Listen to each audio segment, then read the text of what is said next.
Welcome back to the Daily Buzz. Well, no one has seen celebrity troubles firsthand more than Dr. Drew Pinsky, so we're thrilled to welcome the doctor here to our Hollywood studios to discuss celebrities in crisis. Dr. Drew, thanks very much for accepting the invitation to come on board. Now, you've actually written an article previously for the website which talks about the way in which stars create this alibi to deal with their problems. Right. It is almost the go-to alibi to say that they are exhausted when they check into treatment. What is it about this spin that gets you agitated? What gets me agitated is that it's a lie. It's the idea that somebody who's 28 years old needs hospitalization because they're fatigued or tired and dehydrated. I mean, 28-year-olds play professional football. Yeah. They get fatigued and dehydrated and they go out in the field and play football. Yeah. They don't need an IV. That's code for drug addiction. It's nothing more than spin, really. It's nonsensical to a physician, and that kind of bothers me. I mean, they're entitled to their private care, and they should just say, I'm hospitalized under doctor's care. That says none of your business. Fine, but I'm dehydrated and I'm exhausted and I'm 30 years old. That's insulting. Do you think it would send a stronger message from these celebrities if they were perhaps transparent about? Dylan, I think so. I have mixed feelings about it. I mean, on one hand, they are entitled to their confidential health care. They are, but celebrities are public figures. I've always thought they were opportunities to learn something. And if they would just say, hey, I'm struggling with something, please give me some time, and when I'm through this, I'll maybe share more with you about what this was like, they could really help a lot of people. Yeah. They really could. I mean, they are a figure that young people particularly look to, and if they're only seen as glamorous, and yet what's on the other side of that shiny star is something that really is quite leaden, I think young people should know that. Now, we have a couple of case studies that I wanted to get your insight on. Let's start with LeAnn Rimes, who's currently seeking treatment for what her rep says is emotional issues, possibly anxiety. Now, what we know is that she was cyberbullied for many months before she sought treatment. Do you think that that is indeed a reason that could catapult someone to treatment? Well, let me say, as someone who has a large Twitter following, I could see where that could send somebody to practically jump off a building. And by the way, just as an aside, we live in a time when people are worried about young males learning violence with video games. People are violently acting out on real people in Twitter and social media without any concern and feeling entitled to doing so. That is a very serious concern in my mind. Could this have contributed? Yeah, it could have contributed. I'm not seeing people in the psychiatric hospital, though, as a direct relation to cyberbullying. It certainly could destabilize somebody who may be otherwise fragile. I'm troubled by the fact that her original sort of report was she went into rehab.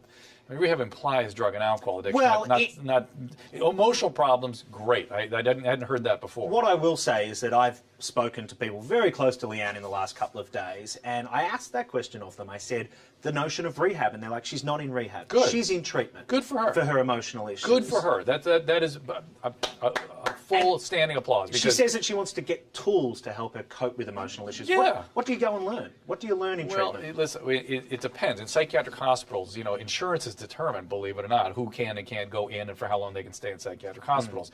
And the predominant issue is, are you going to hurt yourself or you have trouble functioning? You're in there for medication management. That's usually what you're in the hospital for. While you are there, there will be group therapy, there will be individual therapies, but that stuff takes many, many, many months to really do its full effect. Sure. Now, there are residential facilities where people can get intensive versions of that for weeks or months at a time.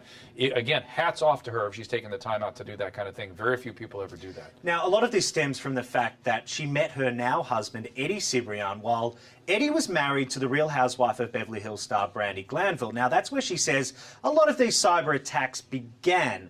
What effect does that emotional Hollywood turmoil contribute to people's status these days? Well, I'm not sure I understand your question, but drama and chaos are bad. Drama and chaos in Hollywood, particularly in front of the spotlight. People need a simple life. That's where emotional health comes from, is simple lives. Now, if you can tolerate it being scrutinized in the public, fantastic. But if you're fragile, it's going to be difficult. I don't know if people realize how brutal social media is. I mean, I have deep sympathy for what LeAnn Rimes is going through. I'm not saying it's precipitating a psychiatric crisis, but I'm saying we got to think about this. People's well-being is being affected by access. People who feel entitled to brutally attack other people. Words matter. Words hurt. They do. Social media and fame could quite well be a volatile cocktail. Now, onto a global superstar involved in a worldwide scandal, Prince Harry. Now, as we know, the Playboy Prince has found himself for years in trouble. And, of course, the most recent incident was in Las Vegas when he was photographed playing naked billiards. What kind of a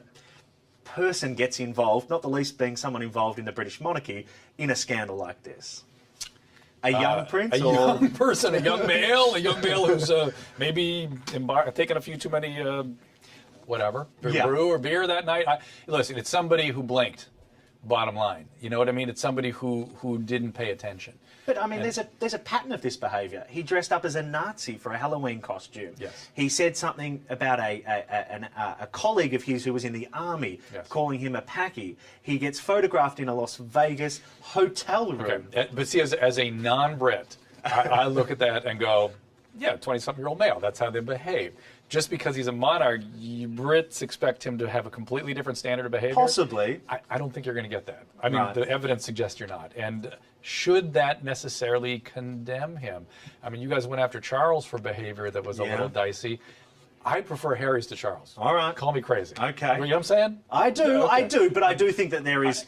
It says a lot about the person that continually finds himself in that scenario. Maybe he's in trouble. Maybe this is the beginning of real serious trouble. I don't know. I mean, I certainly wouldn't approach this in a punitive way if I were the Queen Mom. Or I would say, do we have a problem here? Do you need to talk to somebody? Or can I count on you to not embarrass the family anymore? Yeah, I think it's about time. High time for that. Lindsay Lohan has been successfully shooting her role as Hollywood icon Elizabeth Taylor in the forthcoming Lifetime movie. Now, I know you've followed her ups and downs, as we all have here in Hollywood. It certainly, though, seems of late that she may have got her life back on track, but then again, we hear reports that she's in trouble. Yeah. I mean, is she just a lost cause? No, she's not a lost cause, but my fear is that she's going to have a catastrophe in one of her moments before she ever gets sustained sobriety. There was a period, if you remember about a year and a half ago, when she was spending a lot of time in her house, she was sort of locked up, and the courts, she was beginning to take the court recommendations seriously. She was actually sober then. The language she was using was good, and I remember she was calmer, and so she has it in her. I don't see that right now. What does she need to do to get back on the right track, if she's not on the right track? She you know what, she actually knows what she needs to do, because I saw her doing it. I know she knows. She doesn't want it. She doesn't want to. She doesn't want it right now. And what effect does the drama at home with mum and dad have an effect on that? that? Of course. I mean, that's, listen, if somebody has bad addiction, it's a twofold. It's the genetics of addiction with the trauma of a chaotic or disruptive or problematic family or childhood.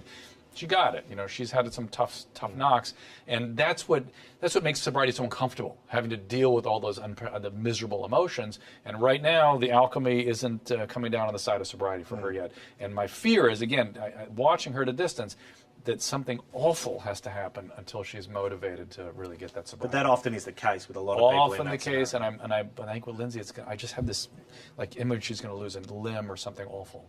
And then we'll get a sober person if she survives. All right, Dr. Drew, thank you very much for joining us here in the studio. And of course, Dr. Drew's new VH1 series debuts September 16. It's called Rehab with Dr. Drew. Always good to have the Dr. Drew here in the studio. To read more of Dr. Drew's opinion piece on the website, head on over to celebbuzz.com. That's it for the Daily Buzz today. Take care. Bye for now.